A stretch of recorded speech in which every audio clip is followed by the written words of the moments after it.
تسمي هذا فنا؟ لوحات لوحات، بل ترهات كلام فارغ.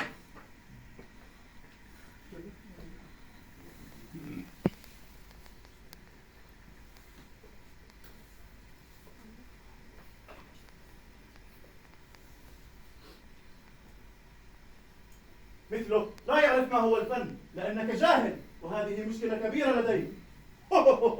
المشكلة فيك يا عزيزي، لأنك تضيع وقتك على خربشات وتخابيس تسميها فنا. إن كنت لا تعرف ما هو الفن فهذه مشكلتك. مشكلتي أنني أريد مصلحتك، لا أريد أن تضيع وقتك على خربشات وتخابيس، أمور لا جدوى منها. قل لي، ماذا تستفيد من هذا الفن؟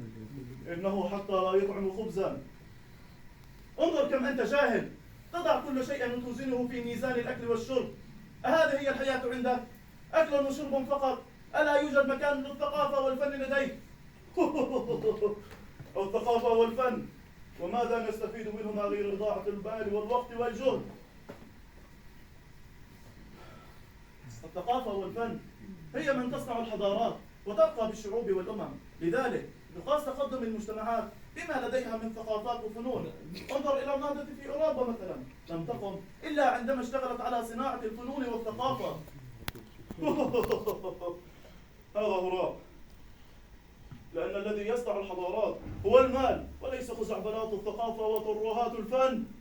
لذلك أنصحك أن تترك هذه الأمور التافهة وتلتفت إلى كيفية جلب المال.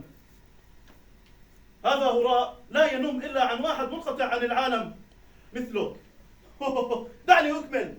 شخص يفكر بهذه الطريقة العفنة يجب أن يحكم عليه بالإعدام، بالموت. لذلك شخص مثلك لا يمكن أن يصاحبني أو يكون معي. هيا اخرج من حياتي كلها، لا أريد أن أراك وأسمعك مرة أخرى. هذا التافه يريد أن ينصحني، لكن لا، لن أستمع إليه وإلى المحبطين أمثاله. نعم، سأسير نحو تحقيق حلمي، وأسعى أن أكون رساما عظيما وفنانا. نعم، سأكون فنانا، لأن الفن هو من يصنع الحياة، هو من يصنع الحياة.